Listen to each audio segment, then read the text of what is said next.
All right, good afternoon. How you guys doing? Doing okay?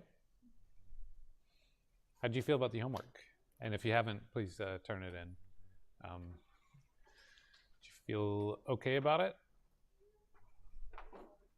We'll see. Very hard. Kind of stretches you to think a little differently than the precise language or ways we talk about different things, right? But it's hope. My hope is that it's also showing you, oh, okay, if we do it this way, we can still use the same tools, right? Um, just kind of expanding it a little further. So hopefully that's helpful. My plan today is to go through that with you. My aim is to calibrate the exam um, to be less involved in this, but also still having that element of like, hey, can you solve a mass balance or consider a reactor condition with this situation based on what we've learned, and apply those tools and respond thoughtfully. So that's going to be my aim. There will probably be most of it, at least 2/3, 3/4 will be like, hey, solve this problem, show your work, show your assumptions, things like that. Might do a few questions that are a little bit more topical. So for example, if I do something with non-ideal reactors and a tracer test, maybe some of that would be a little more topical in terms of like, why don't you draw the exit age distribution curve, or interpret this one that we have drawn here, or something like that. Not necessarily calculation, but yeah. I haven't made the exam yet, so I'm a little behind on that, and I'm just thinking about it now. I don't know if I have given you anything of a formula sheet, so as soon as I make an exam, if I'm going to include a formula sheet on it, probably will, of some sort, I'll post that for you on Moodle so you have that, but I can't promise anything at the moment because I need to think about it, and I have 2 exams to prepare for Thursday. So I'll do that as soon as I can, but it'll probably be tonight or tomorrow. All right, so today, for the rest of the time, my plan is to go through the homework problem by problem. So if you did need to grab some photos of your solutions to kind of reflect on them, you're welcome to do that. So if anybody needs to, you may. But my plan is to kind of walk through them with you. So follow along as you see fit, and stop me with any questions you have. Okay, so problem 1, and actually what I want to do is bring up the book itself, because what I have here is a little bit shorted, a shortcut or trimmed. Essentially, this problem is looking at a factory or manufacturing process that needs ultra pure water, and they're trying to optimize the situation because it costs a fair bit to get the ultra pure water. However, the context is that their process itself adds a little bit of contamination to the system over time. And so the question kind of becomes, can we recycle some of the water? And if so, how much of the water can we recycle before it gets to be a problem? Okay, there it is. I'm sorry, I'm ahead of myself. That's problem 2. Problem 1 is fine. We've got plenty here. Okay, so we'll come back to that. I have the book now ready for problem 2. Sorry. Problem 1 is 1-1 is a little bit more straightforward, a mass balance. Hey, let's warm up. Let's prove to ourselves that we can solve a mass balance. You have your homework? Okay. So the question reads, the raw water supply for a community contains 18 milligrams per liter of total particulate matter.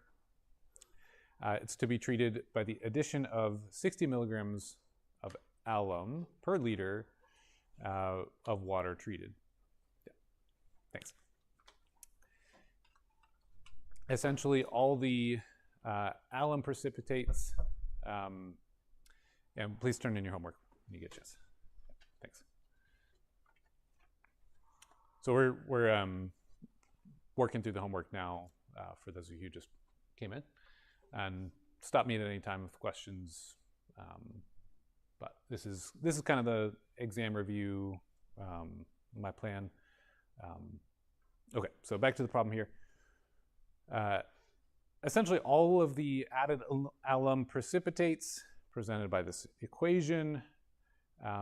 So we're adding solids from this precipitate plus the solids that we're catching by doing the precipitation. So there's some solids that are suspended coming into the system, plus we're precipitating some stuff and settling out all of that. For a total flow of 7,500 cubic meters per day, compute the daily alum requirement, the total concentration of suspended solids in the water following the addition, and the daily load of particulate solids requiring disposal, including both initially present and those formed during treatment. Okay, so we need to solve for a few things here. We need the mass of alum, it's kind of a daily mass addition there. We want the mass for the solids total.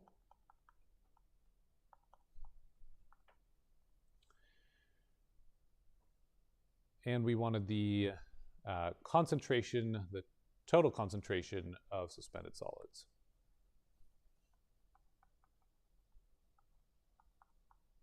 Okay, so a few things to solve for there. And what we're looking at is some flow coming into a process. Not given a lot of information about the process, but I'll just go ahead and draw something anyway. We're adding alum. And at the start, we've got a solution containing a bunch of particles, and what we want to do is essentially clarify them so that eventually we have some solid sludge collected and separated from the flow, the treated flow. A couple things that we'll want to keep in mind: the molecular weight for alum,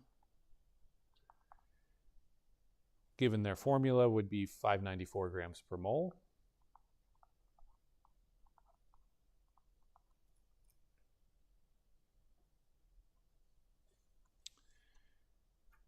And the molecular weight for these aluminum hydroxide solids that we're forming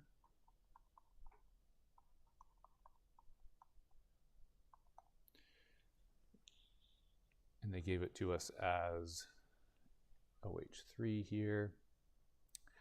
This would be 78 grams per mole.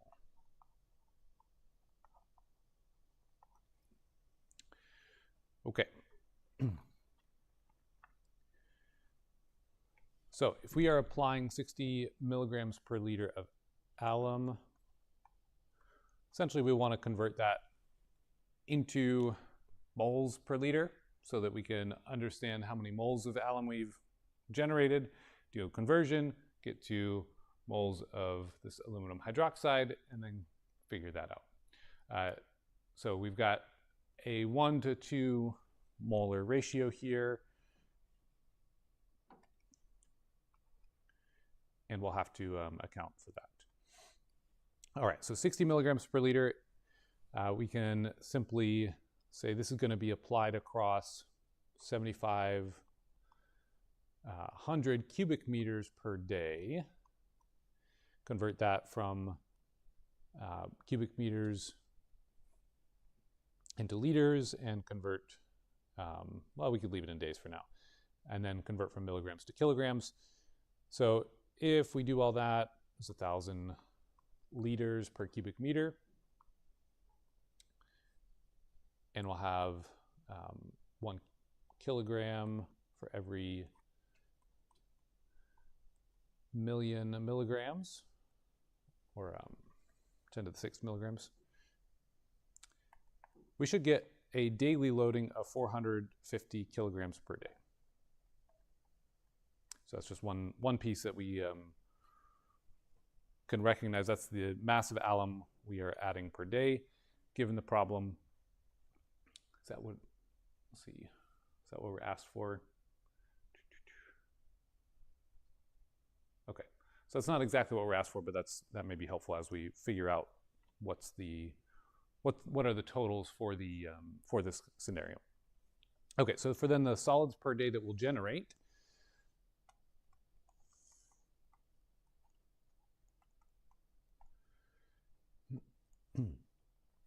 we can say this will be starting with our 18 milligrams per liter that we're treating. So we know we have this, and then we add some number of solids, some amount of solids from this reaction. So it'll be 18 milligrams per liter plus however much we're getting from the aluminum hydroxide.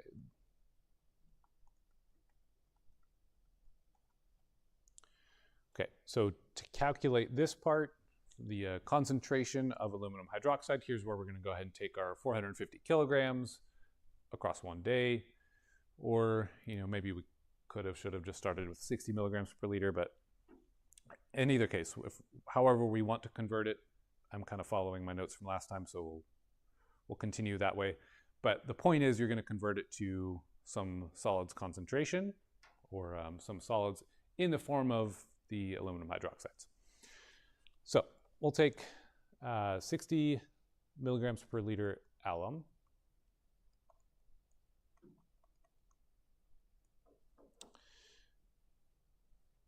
Go ahead and convert this to grams, 1 gram per 1,000 milligrams. Apply the molecular weight, so divide it by our 594 grams per mole to get the molar amount of alum per liter. So we have 1 mole per 594 grams. Here we can go ahead and apply the 2-to-1 conversion, so we'll have 2 moles of the hydroxides per 1 mole alum. And we were in alum already. Okay, then we can convert back to mass with our 78 grams per mole of the aluminum hydroxides. And if we want to, we can go back to milligrams per liter, or since we're converting both ways, we probably could have just ignored it altogether.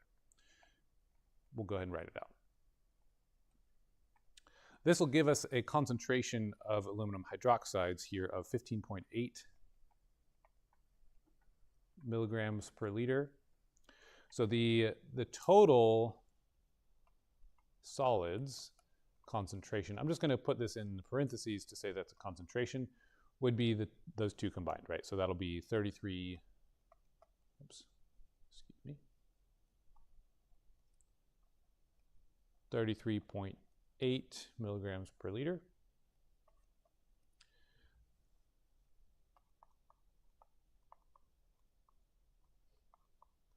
Okay, which gives us one of the answers. And I guess, essentially we found the mass of the alum per day already. That was 450 kilograms per day.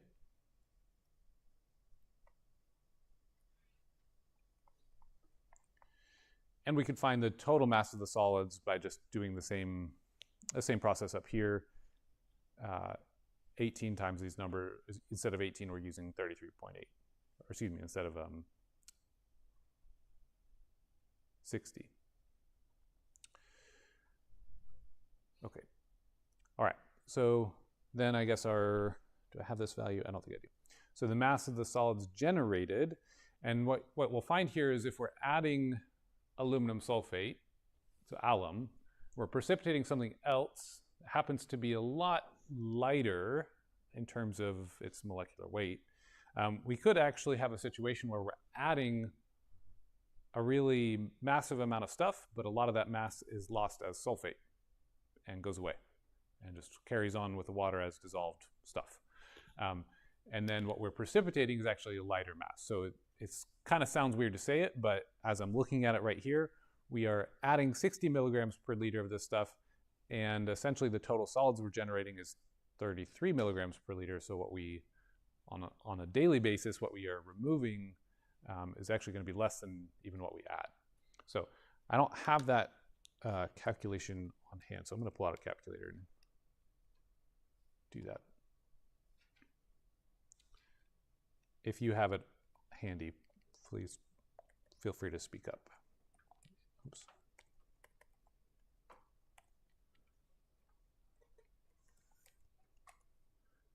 Okay, so we were doing 7,500 times 1,000 divided by a million. Okay, so this should be then 253.5 kilograms per day.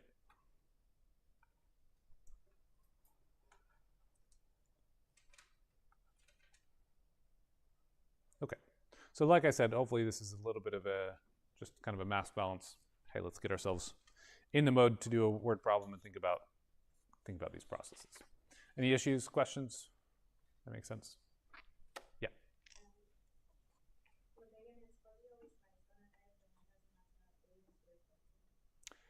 It's a good question. A lot of times I'll specify. I would say use what makes sense to you, but if the question asks for something in particular, make sure to answer that. In this case, we're talking about concentration, and we're given concentration in milligrams per liter, so that makes sense to me to keep a new particle concentration or solids concentration in that unit. It's not a terrible thing if you were to put that in grams per liter or something, but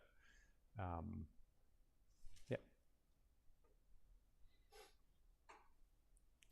Okay, so problem 2, and this is what my brain was on when I was going to pull out the book. So problem 2 is the one where we're talking about essentially providing ultra pure water for some manufacturing process. So this is a chips and wafers process where we need really, really pure water, because any interference could cause a defect on a nanoscale size and cause big problems. So we need this ultra pure water, and we take municipal water and then clean it up much further, and that's a costly process. So this wafer fabrication plants have these systems, and typically they take municipal tap water, treats it further, and removes a lot of additional solutes. This UPW, the ultra pure water, then flows into the manufacturing plant where it is contaminated as it's used to clean the wafers. Okay, so that's process water. The typical situation in which the contaminated water is collected and discharged without any use is shown in the diagram, which I think, yeah, it's right here. So in A, that would be, we take that ultra pure water and then we send it through manufacturing and we discharge it. Okay, so that's case A, but that's without reusing any of it, that's a pretty big expense to produce that much ultra pure water. So in this case, we're going to imagine that this manufacturing process continuously adds a specific contaminant at a rate of X dot, we'll call it. So some rate, mass per time rate, is added. And you could imagine this might be something like a little bit of some metal is dissolving off of a component somewhere. Or perhaps some plastic is slowly degrading and just adding a little bit of a polymer or fragments of organic molecules or something into this processed water. So it's a very clean system, but something is adding a bit of contaminant. So then those flows are also provided in that picture. It's very expensive to produce the ultra pure water, so we essentially want to recycle it if possible. And then the question becomes, well, if this contaminant doesn't kill the process at low levels, maybe we can recycle it up to the point where it's safe to continue reusing it, but not to the point where it's going to ruin our system. Okay, so under these circumstances, the scheme in C is kind of what we're going to take a look at. So the problem, it's a long and wordy problem, but essentially it's saying, hey, let's look at this and see if we can make that work. The addition of the contaminant is shown here. So ultra-pure water, essentially the manufacturing is adding that contaminant, and our overall mass balance is just represented by replacing this manufacturing step by placing that x dot to say we have an input here. Input rate, mass rate of change, entering the stream, or entering the flow right there. Okay, so we're going to then work with this particular diagram and see for this problem to answer the questions. All right, so part A, let's see, where did we, okay. Well, let me finish reading this paragraph. Okay, under these circumstances, we have the flow rates, the recycle, and note that the rate of water supplied by the manufacturing plant Q remains the same, but the use of municipal water decreases to Q minus QR. So we take a look back at the diagram here. Essentially, Q minus QR is what's coming into our process stream, and that's what we're concerning ourselves with. So to the extent that we can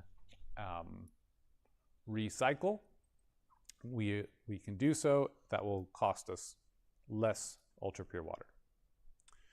All right, so part A then says, unfortunately, we've got this contaminant.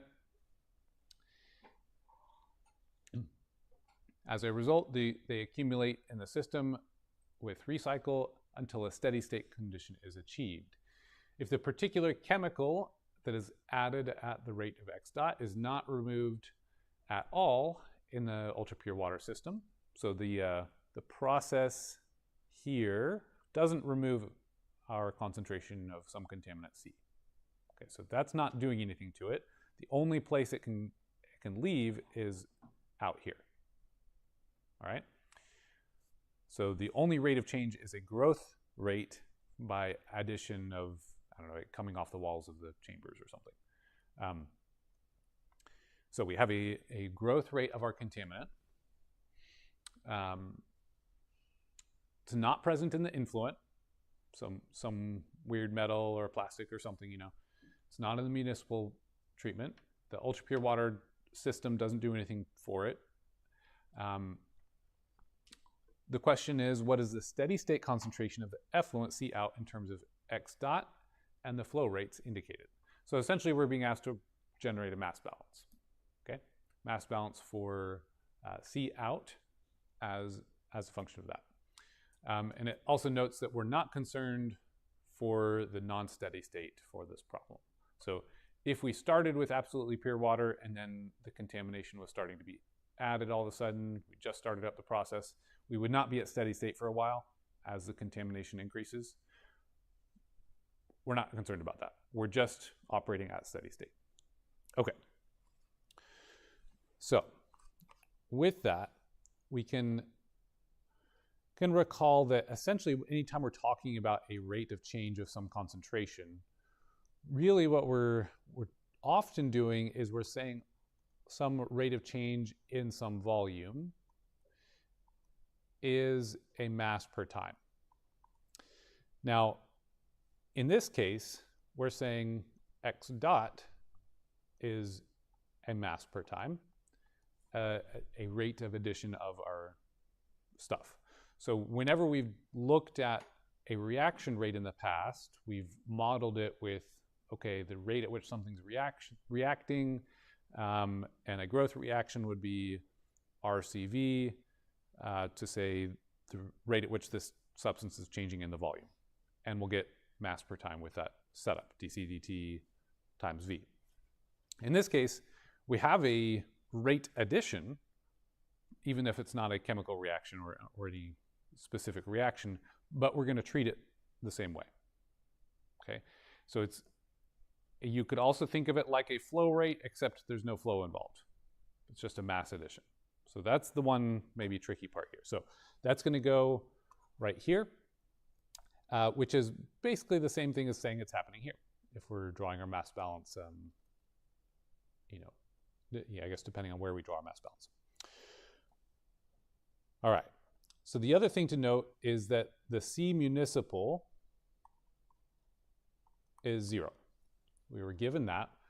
So as we consider setting up our mass balance, I'm going to go ahead and say we probably ought to draw our control boundary. If we're going to try to figure out C out, then we probably ought to draw our control boundary out here, outside of the recycle. And then the only places our C is going in is here, and the only places it's going out is here. Okay? So, and by going in, maybe that's not the best way to write it, but that's our growth of C in the system. So when we set up our mass balance, we know we're at steady state, so we can start with 0 is the V dc dt in that volume, is equal to what's coming in, which is 0, minus what's going out. That's going to be the Q minus QR times C out, which is what we want to solve for, plus X dot. Now remember, one thing we can check here is, are these terms giving us mass per time values? Because if we look at the way we define our accumulation within the system, we're talking about volume times dc dt. So volume times concentration gives us mass, or moles maybe. dt gives us time, right? So it's mass per time over here, and a flow rate times the concentration will give us mass per time here, and then X is given in mass per time. So we're good on that, which is why I'm just putting X dot by itself there. Okay, so essentially, because C municipal went with 0, that's why we have 0 here. So just as a little reminder, normally we'd put like, QC in minus QC out. That's how we often write it, but there's no C in because this particular contaminant's not arriving from the municipal treatment. Okay, so with that, it becomes pretty straightforward. We can say C out. If we just simply add this term to both sides, divide both sides by Q minus QR, we would get C out is equal to X dot over Q minus QR. Okay?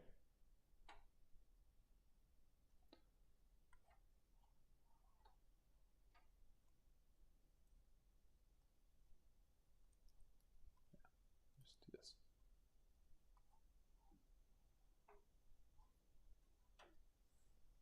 All right, any questions on that? That make sense? Okay. So part B says problems arise if the contaminant concentration in the influent to the manufacturing step rises above some critical acceptable level. We're defining as C acceptable. Again, assuming that the contaminant concentration in the municipal water is 0 and that the ultrapure water system doesn't remove any contaminant, develop an expression relating the recycle ratio.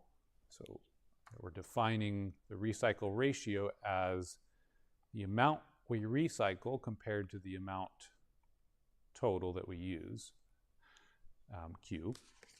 So develop an expression for that relating Q, the C acceptable, and X dot as the known quantities. And it's giving us a hint to do that first and then change it to include R. So we're going to start with some expression where we want to find QR. Need to find my cursor first. Here we go. So QR, how do we get an expression from that? Again, using this system, and perhaps considering, instead of a mass balance across everything, actually it probably makes sense to focus in on here for a moment. Because essentially what we're looking at is what is entering that particular spot, and can we just operate in that moment, or in that situation. Okay, and so we're not dealing with any actual values yet. We'll put in values next time. So right now, again, this is a essentially a mass balance on the flows to understand our critical acceptable level according to these flow rates.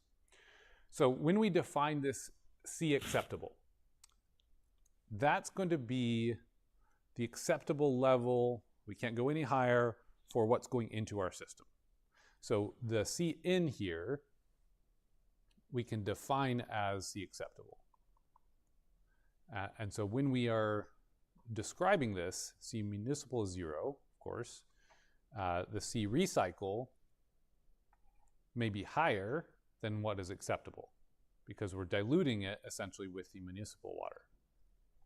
So that's what we can work with. So let's set up a mass balance on that little spot and see where we can go. So we're going to, again, assume steady state. What's coming in would be 2 lines coming in. We have 1 and 2. One of these will be 0, but I'm going to write it out to be thorough here. So we're going to have Q minus QR, that's the flow rate coming in right here, times C municipal. This is going to 0, plus, so I'm adding the other flow coming in, QR times CR.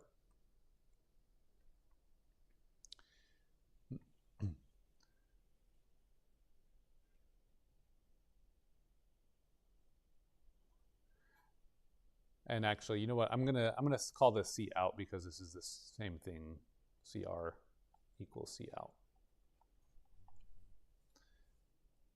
So we'll leave it in the terms that we've already used.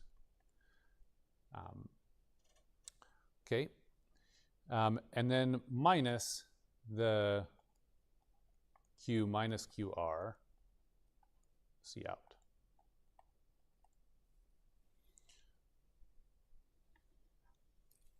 Okay.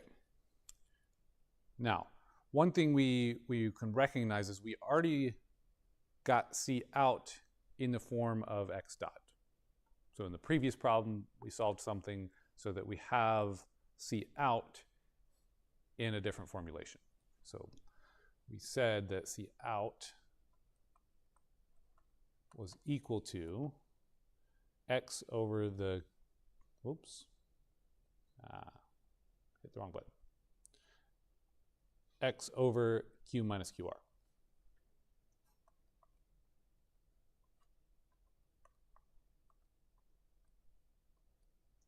So then if we put that in here and in here, yeah, 2 questions.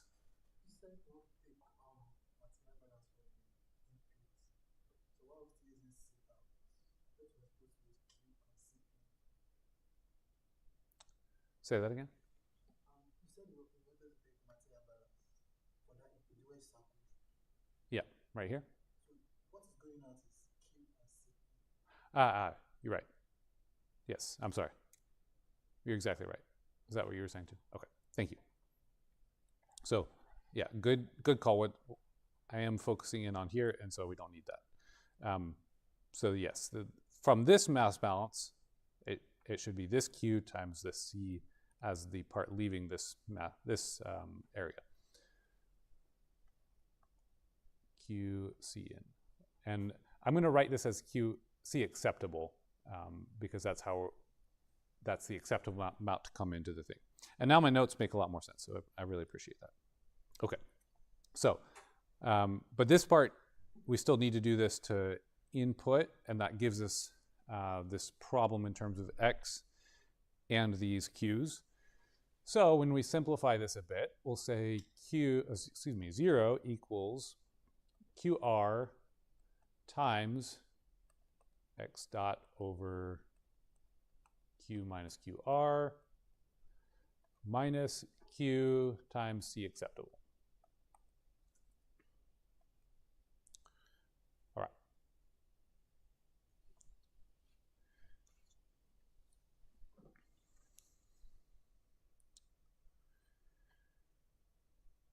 Okay, so we can essentially from here work towards isolating QR. That's what the problem recommends, right?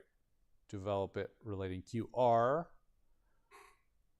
and the other pieces first, and then work from there. So it's going to take a little bit of algebra, but that's no problem. We can separate these both sides. We can say Q, well, PowerPoint might not let me, but yeah. There's a little area down here where I just can't, I can't write. So Q, C acceptable. If we add that to both sides, we say that's going to be equal to QR x over Q minus QR. Okay, and to get QR by itself, we can multiply both sides by this term down here and then work from there. So I'm actually going to take some space up here.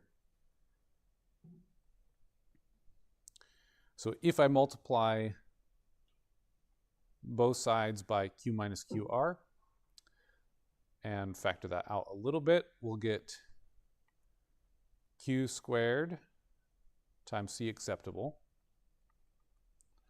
minus QR times Q times C acceptable. So that's the left side here multiplied by that denominator equals QR x dot. From here we can continue simplifying. Say Q squared C acceptable over QR, so divide everything by QR, minus Q acceptable, QC acceptable equals X. So that might be convenient, but we're really looking for, if we wanted it that way, that could be acceptable, but let's get it to QR.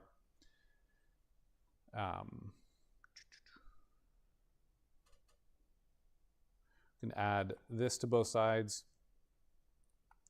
and get Q squared C acceptable over QR equals X plus QC acceptable. And finally, isolating QR, skip just a little bit, say QR, bless you, should equal Q squared C acceptable divided by this X dot plus QC acceptable. Okay, so some algebra, but we get there eventually. And essentially what we're doing is solving this, assuming we stay on track with the right boundary conditions here.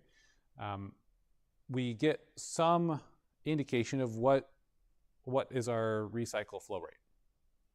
From there, it's not so difficult to find the recycle ratio, R equals QR over Q, because we could just take this entire thing and divide it by Q, and that will give us our answer. So R then would equal, that square will drop to just a single, so that'll be Q, C acceptable, over X dot plus QC acceptable.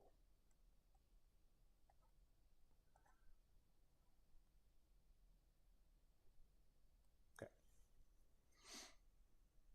Does that make sense?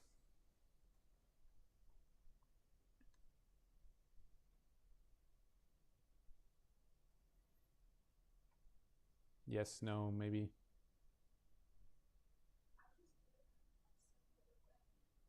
Yeah. What would you do?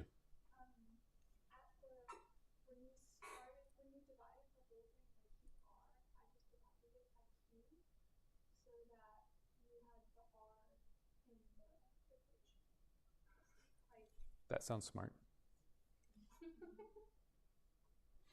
I, yeah, I could see that. I think I don't remember if I was following like the book solution or if I just did this myself and did it the dumb way. But good for you to do it the smart way. I'll say that. So essentially, right here, we could have been more wise with our time, right? Instead of me dividing everything by QR, we might as well get QR together in one place and simplify that way.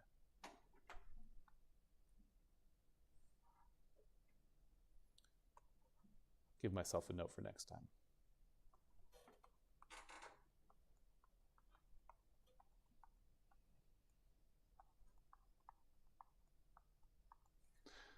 Alarm, did you have a question or was it just anything else?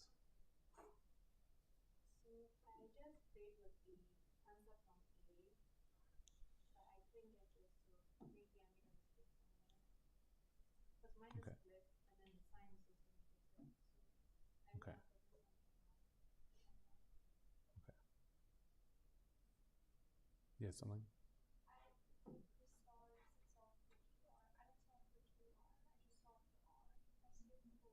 Oh, I see. Yeah. So if you're following what the book's hint says, solve it for a QR and then go. But I think I took a roundabout way to solve for QR anyway. Like I think my algebra approach here was kind of silly. Or just go straight to R. Yeah. I like that either way. Okay. Any other questions, issues? Yeah.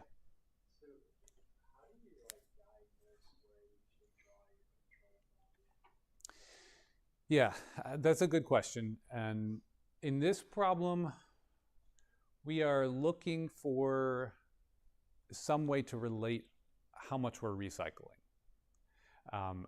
And specifically, how much concentration of this stuff is acceptable to go into our process. So if you recall, our manufacturing process is right here, essentially. And in this diagram, that's essentially somewhere over here, right? Doesn't matter exactly where in this diagram, it's just after the recycle mixes. And so when we think about the information we need, well, first of all, you could try multiple different spots and see what happens. Can you get a solution? Is it painful? But what I would recommend is look at where you can get an answer that relates the pieces that you have to the thing that you need. So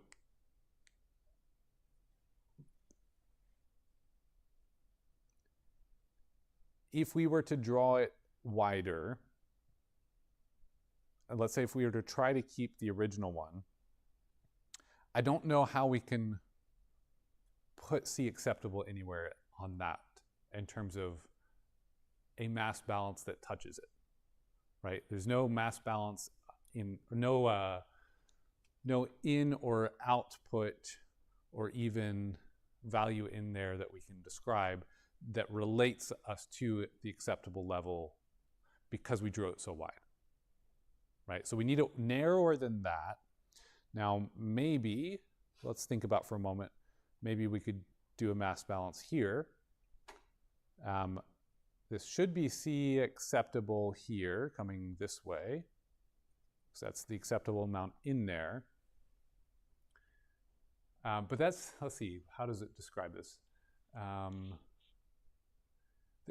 It's a problems arise if the contaminant concentration in the influent to the manufacturing step rises above some critical acceptable. So even there, it doesn't really work because that's now the output after we've added the X. So even that, I don't see a spot unless we were going to try to say a new C after we've added some X. That's just going to get complicated. So I think that the best approach would be to consider the different places and think to ourselves, hey, does this have a way to get that variable that I need? Is it connecting the pieces? Because there's no direct connection for C acceptable here either that I see, right? It's very indirect if maybe you could get it there, but whereas this one, the influent piece here is a directly applicable. The other piece is that we also need to include QR. That's a big factor here. So we could not do, let's say,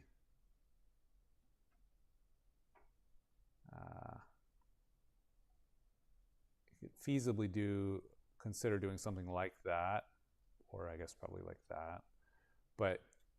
And then you get an input and two outputs, and this guy. But I don't think, I guess maybe you're capturing the QR there. So maybe you could do that one. But that one looks a little more complicated. There you go. Just ask her. Yeah, it's a very good question, though. I don't know if there is a really, truly systematic way to do it. But if you try it and the algebra is hard, but you're confident that you're doing everything correct, maybe think about a different mass balance, a different control volume to draw.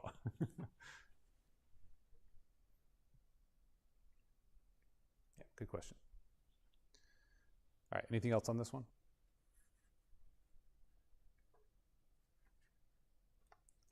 All right. So next problem, we are changing gears to essentially a tracer test type of a problem. And in my opinion, this problem is not particularly well worded. So for part A, we have a single CSTR at which the value, and the question is, at what value of time over tau is the concentration of the effluent 85% of the initial concentration in a pulse input tracer test? So here, and I think I gave you a hint on the thing where we need a formula from the book. Essentially,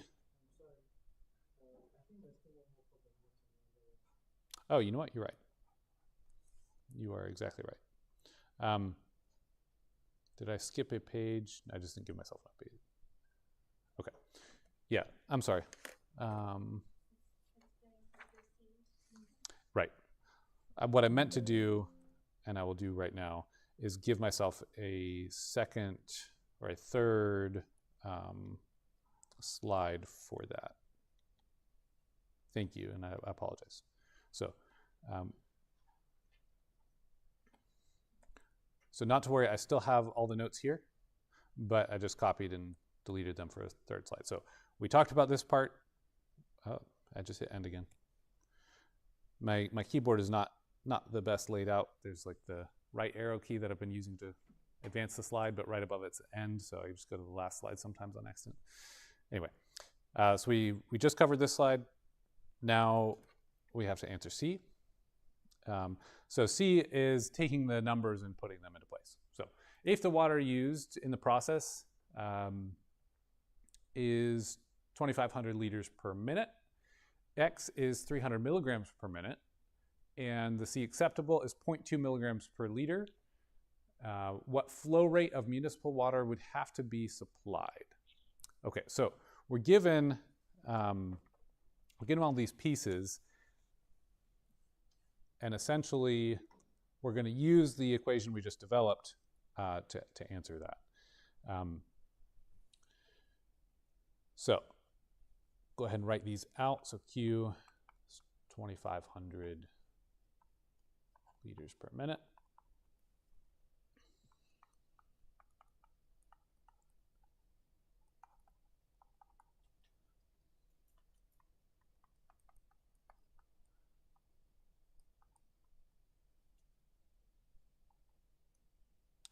Okay, and the question is, what is the Q municipal that we need? And when I say Q here, that's the Q supplied to this system, right? So that's the Q for our process. Q municipal then is Q minus QR. So however much we recycle subtracts from the amount we need from the municipal supply to do that. Okay, so setup makes sense? All right.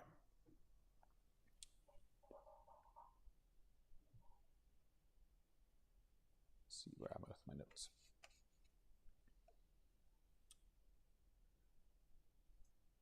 All right. So we can then take a step back and look at what did we solve that could give us the Q minus QR value. And can we solve our system for that?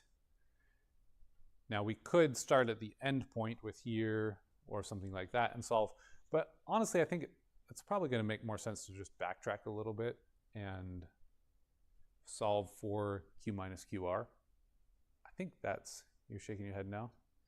I don't think it would be easy. Not easier, you tried it?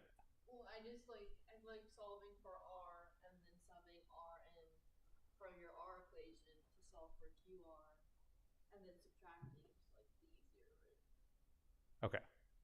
So you're saying find R. Yeah, the equation that we solved for. Yeah, so find R Yeah. and then sub it in, is what you're saying? Okay. So then Q times R equals QR. Yeah. And then solve QR and then subtract. Okay, so let me just write a little bit of that so I have you. And I also have to interpret my notes from last time. So R times Q equals QR, right? Should be. And so we could solve for R given what we solved for. So QC acceptable over X plus QC acceptable. And we have essentially all of those pieces now. And maybe that's what I did. Hello? You know, I think this section might be what I did. So thank you. You're interpreting my notes before I got there.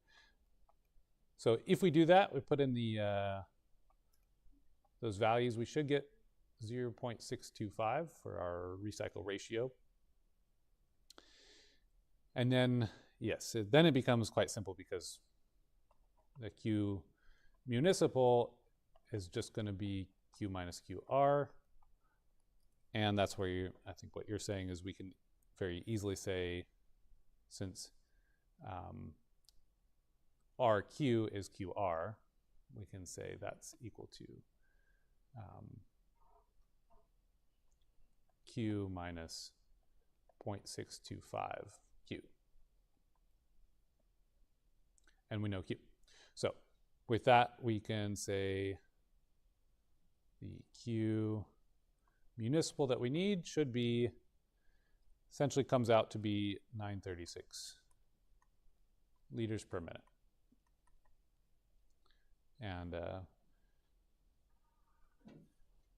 another way to write that would be Q minus QR is 2,500 minus 1562 was our QR in this case.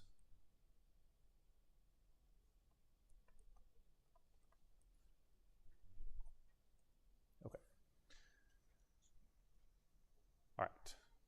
Very good.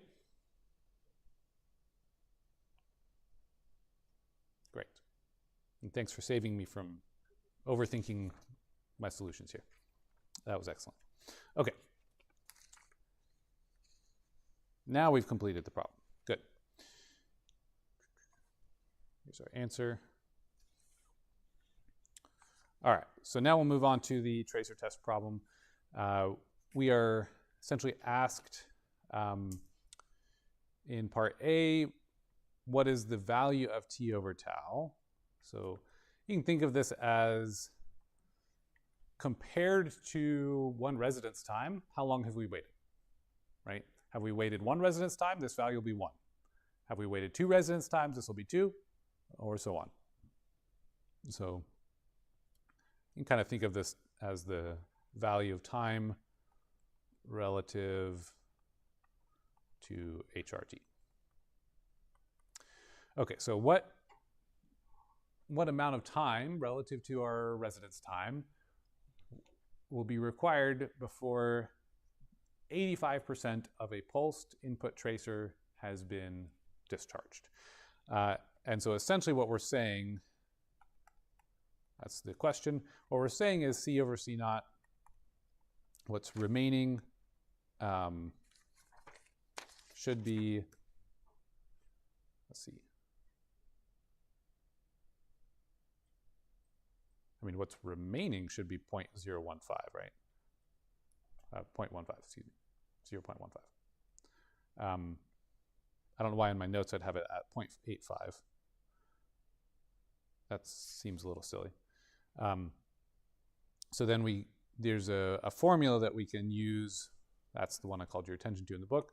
Essentially, the natural log of C over C naught should be equal to, or C at some time t, excuse me, should be equal to this negative t over tau.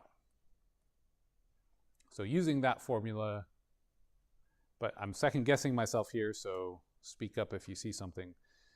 Using that, t over tau should be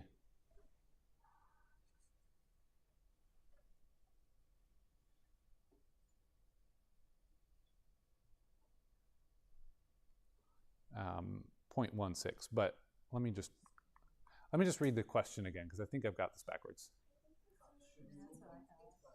So it should be 0.85. Okay, I'm just sorry. My brain is so.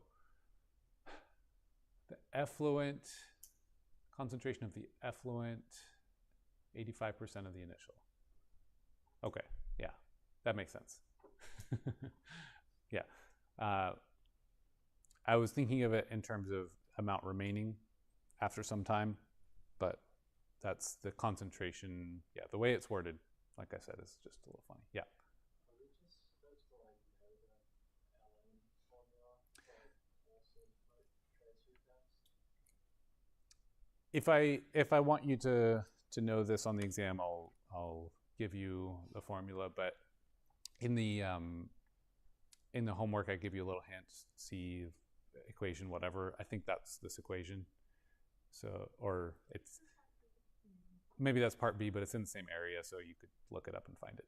But obviously I didn't really cover that super well or drill you on that or anything. So mostly for this section of the material, I want you to have familiarity with what it means and how you might work with it, and that'll be good. Don't stress too much about it. If it's in the equation, that's not like one of the basics, like CSTR, flow or batch, for like first 0 orders, would you give us the equation? Yeah, I'd probably give you, let's say if I wanted you to do an integration of a second order equation, I'd probably provide that table that's given or something like that. So that maybe that's what I'll perhaps do. You know, one thing I could do,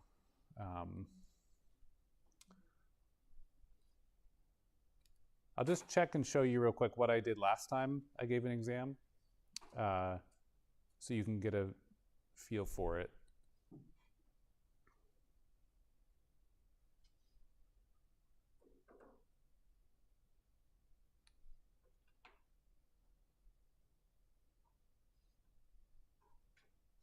That's funny. Okay, so last time apparently I gave you a couple tables in the periodic table, and just that. So, which kind of means it was somewhat of a simple exam, right? So if I feel more is necessary, I'll definitely give you more. But last time, apparently that's all I felt was appropriate. Okay.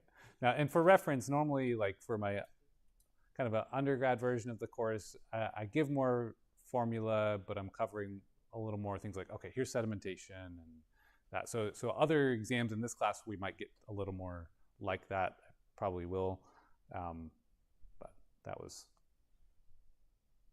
okay. While I'm on it, we'll go ahead and check the. Oh, okay. Now you're going to get a preview. Okay, so that one. Okay, none on that one. All right, but I'll talk to you more. At some point, I had given more. I think I intentionally scaled it back a little to kind of, if you can handle the mass balances and I can give you the information that you need in the problem, then you're okay. So I'm not trying to grill you on memorizing formula. Let's put it that way. Okay. All right. So if you managed to read the problem correctly, which I failed to do, there's your answer. For part B, here's the equation that I called your attention to. The equation f of t is for a cumulative one. Let me read the problem. For the same system as part A, what is the at what value of t over tau is the total mass of tracer that has left the reactor 85% of the mass initially injected? So we have a cumulative function here. F of t equals 1 minus e to the negative t over tau. It's related to that expression. And so you could rewrite this as t over tau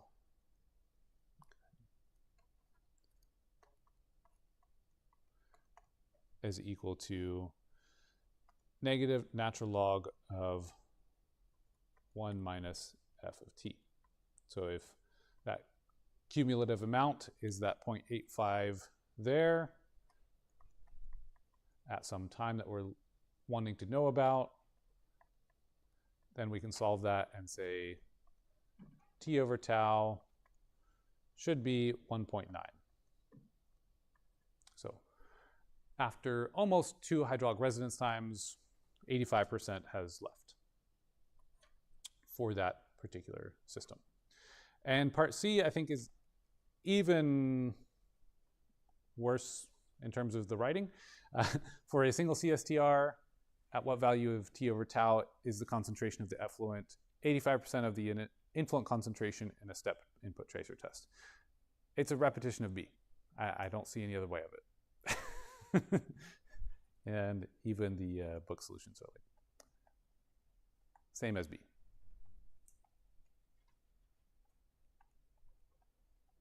Okay, so I'm not sure why that is there, but we'll deal with it. All right, any questions on that?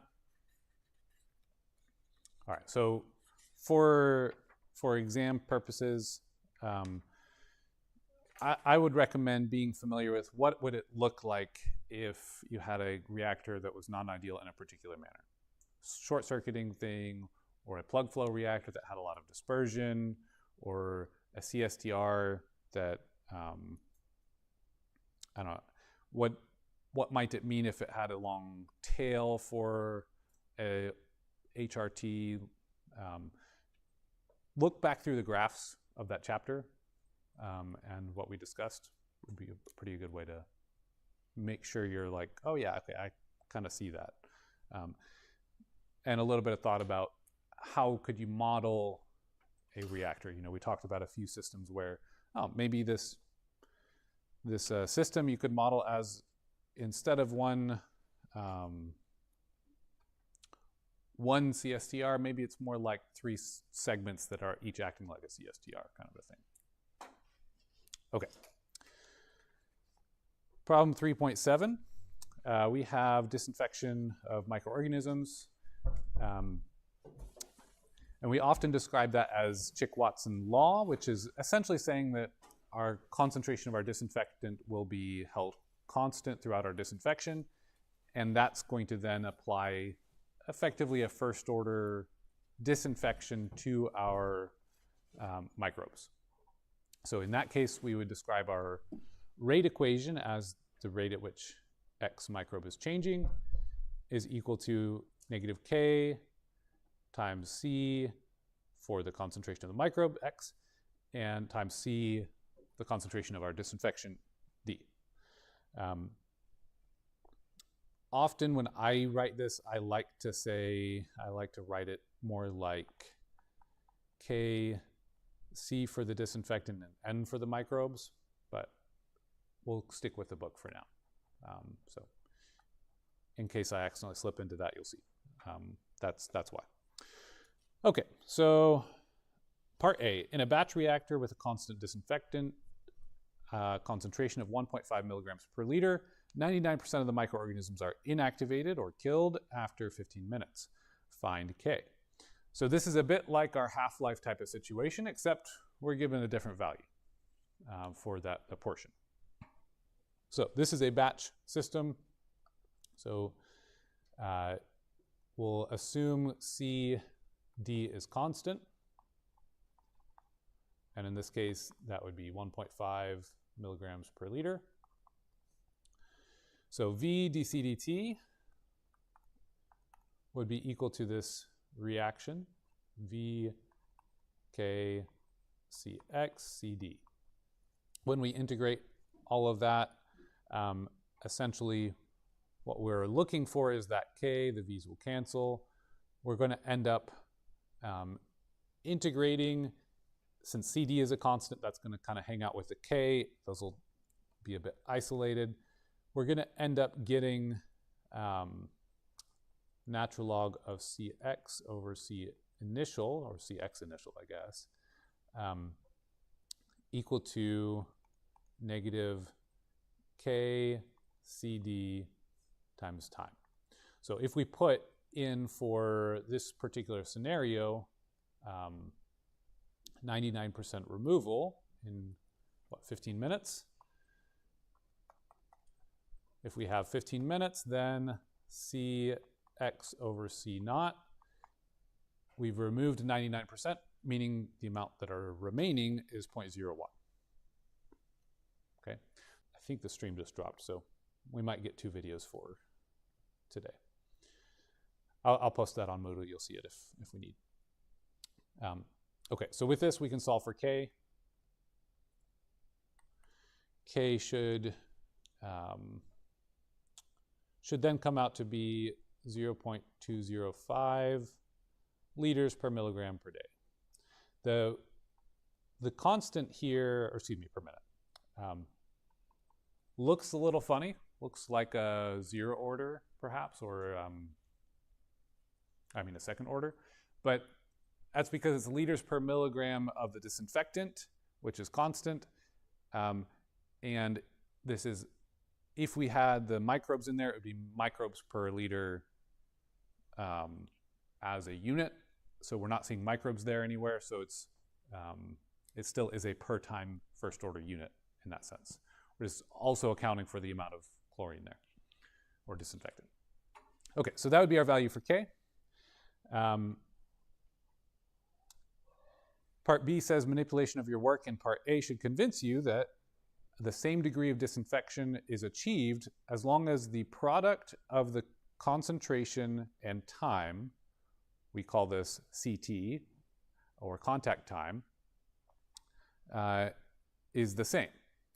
So as long as the concentration of our disinfection times time, as long as those two are held the same, we're going to achieve the same disinfection. And if you look at this even as the exponent, we could look at C equals C naught e to the negative K concentration of disinfectant times time.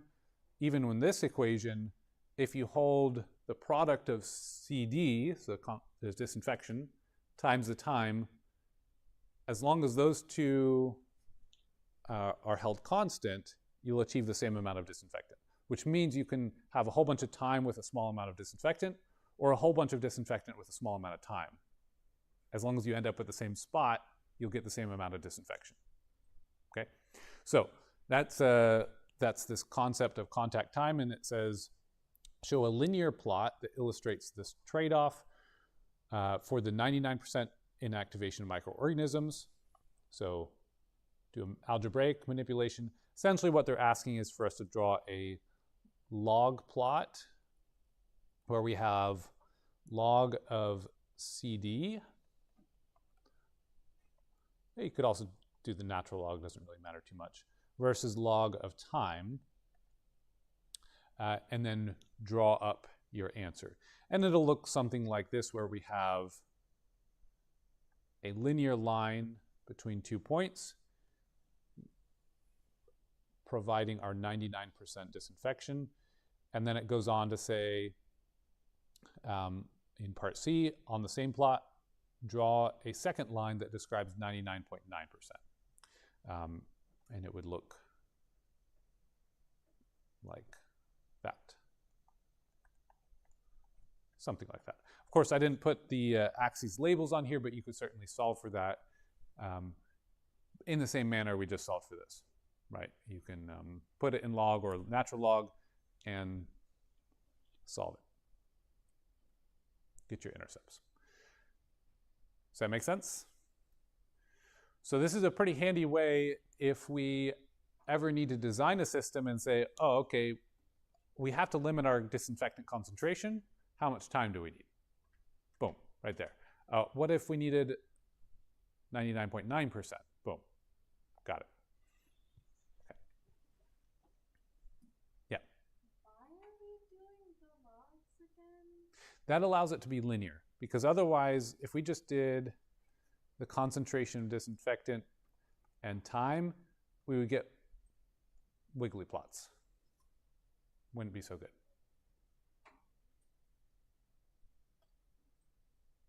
Yeah.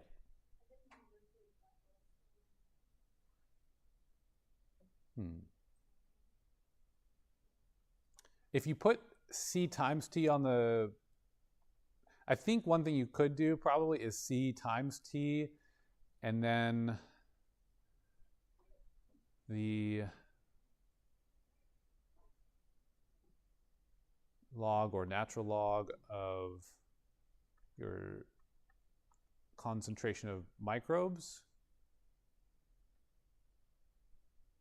or maybe C over C naught. That should also be linear. So you don't necessarily have to have, let's see. Yeah, maybe we don't need the log time down here. Maybe time is not supposed to be log.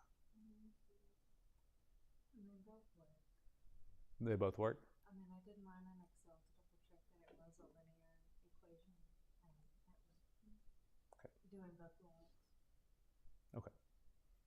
Yeah, I think I've seen it this way as well. I don't remember if that needs, I don't think that would need to be log transformed. If we were doing, I think, just the ratio of CX over to C naught versus time, you would only need to log one of them and not log both.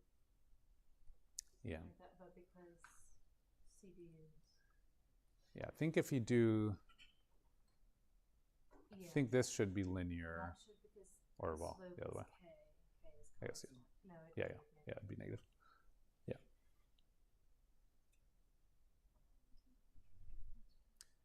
And so we can linearize a plot as well this way. So let me just take this specific part for a moment and say, let's imagine we take this equation and take the log of that entire equation. What we end up with is log of C minus log of C naught equals, let's see. That's not making sense to me. Okay, never mind. I'll try to get you a better answer. I'm not too worried about it for now. There's a few ways we can display it, and really what we're dealing with is linearizing this part, right? which is why we'd take the log here or the natural log. But essentially, we need to linearize so that we can treat those that way. Yeah. Since we are working towards 99% that means our CO2 or C net constant. So I vary CD and T. So I make CD soluted for me. So I equate it to like Y plus X plus Mm-hmm. something like that. So I have something like CD plus K, a value like the slope over T. So that's like I thought it was like CD against 180. Okay. I'll take a look at what you guys did with the work and the homeworks and kind of see the, I'll give you credit for taking some sort of a linearization approach, essentially, right? The other thing we could consider is if we want it as a function of like the 99% or 0.99, we want to be able to draw C over C naught equals some value and plot that function, right? Plot to find all the points where that holds true, essentially. So that's kind of the point. Let me talk about the last problem while we still have a moment, or this is not even the last problem, I'm sorry. We're running out of time. Fortunately, the last problem is very similar to this one. So I'll give you the quick version and I'll post the full solution so you'll be able to see those.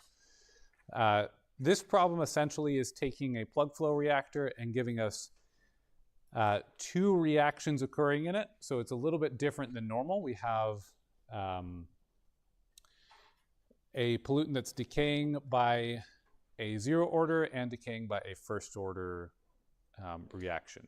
So it's essentially here going to be some sort of plug flow reactor, pollution heading towards a stream. So we've got a flow rate, a C final, a C coming in.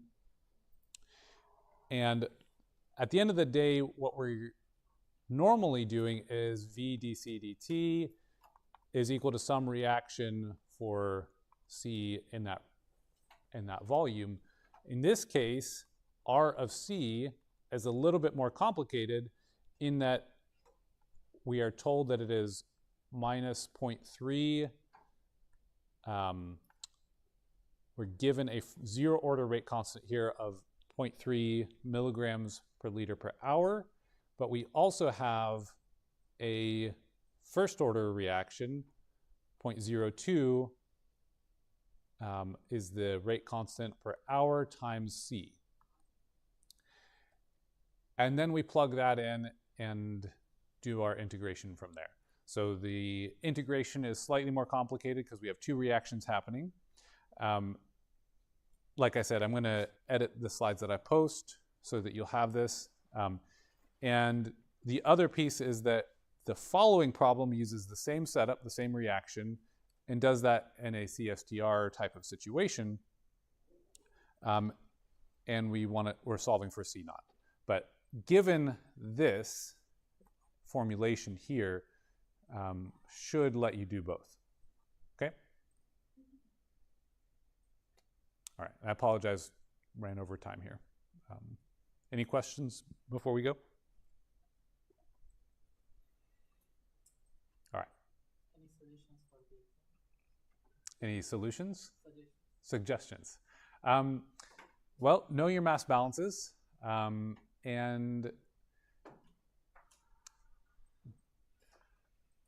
as you look through the different sections, try to be thoughtful about like why the context mattered, right? Because any topical questions I give will be like, okay, why does it matter if we have short circuiting in a CSTR? Or, I try to paint that bigger picture for you, do some problems with it, and do some interpretation.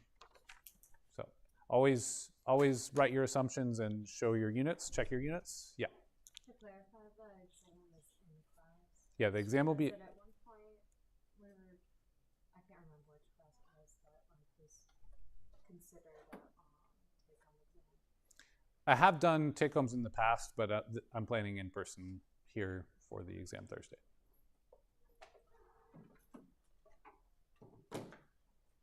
All right, we'll see you on Thursday.